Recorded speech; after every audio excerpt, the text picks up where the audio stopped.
Islamabad police पारां जुड़तो मुक़ाबिलो ॼाणाए मारियल नौजवान सदाम लाशारी जी पोस्टमार्टम रिपोर्ट पधरी कई वई आहे।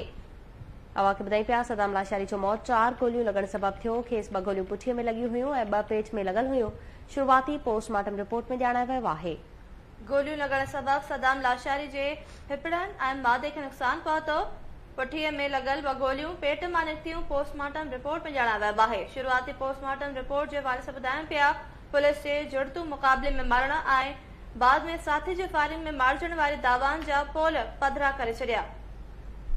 अव्हां खे अपडेट कयो पेट्रोल मां जैकबाबाद पुलिस पारां जुड़तो मुक़ाबिलो ॼाणाए मारियल नौजवान सदाम लाशारी जी पोस्टमार्टम रिपोर्ट पधरी कई वई आहे।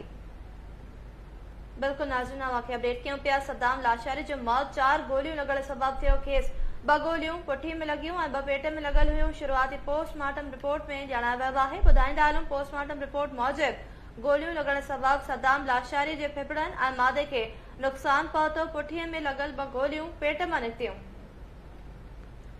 अव्हां खे अपडेट कयो पिया शुरूआती पोस्टमार्टम रिपोर्ट जारी कई वई आहे। पोस्टमार्टम रिपोर्ट में चयो वियो त पुलिस खे जुड़तो मुक़ाबले में मारण ऐं बाद में साथी जी फायरिंग में मारिजण जे दावनि जा पोल पधरा करे छॾिया आहिनि। टेलीफोन लाइन ते मौजूद आहे ठुलमा मजीद नुनारी। जी मजीद नुनारी, छा तफ़सील आहिनि? जी आबाद पुलिस पारां मुक़ाबले में मारियल सदाम लाशारी जी पोस्टमार्टम रिपोर्ट पधरी कई वई आहे, जंहिंमें तमामु घणा इंशकास थी विया आहिनि।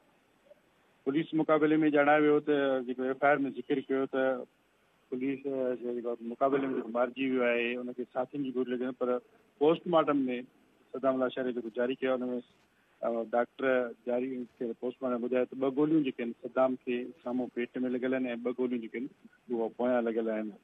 टोटल 4 गोलियूं लॻियूं आहिनि सदाम खे, जंहिं करे उन पासे जूं भॼी पियूं आहिनि ऐं फिफड़नि ऐं मादे खे तमामु घणो नुक़सानु लॻल आहे। टोटल जेके 4 गोलियूं सदाम खे लॻियल आहिनि। पोस्टमार्टम रिपोर्ट कंदड़ जेको डॉक्टर एजाज़ अहमद ॾहर पारां जी रिपोर्ट जारी कई वई आहे, जंहिंमें 4 गोलियूं ॼाणायूं आहिनि टोटल, जंहिंमें 2 गोलियूं जेके सीने में ऐं पेट में ॼाणायूं आहिनि, जेके दुन जे पासां ॼाणायूं आहिनि, जंहिं करे हुनजो मौत वाक़िआ थियो आहे। इन अहिड़ी पोस्टमार्टम रिपोर्ट बाबति नवां इंकशाफ ऐं पुलिस जी हिकु भेरो ॿीहर तबाही थी पई ऐं जेके वारसा अॻ में ई ख़दशो ज़ाहिर करे रहिया हुआ त सदाम लाशारी खे जुड़तू पुलिस मुक़ाबले में मारियो वियो आहे ऐं पुलिस पंहिंजे एफआईआर में ॼाणायो वियो त साथियुनि जी गोलियुनि में हीउ मरी वियो आहे। पोयां जेकी गोली लॻल आहिनि पर हिनखे 2 गोलियूं पेट में हलियूं लॻल आहे।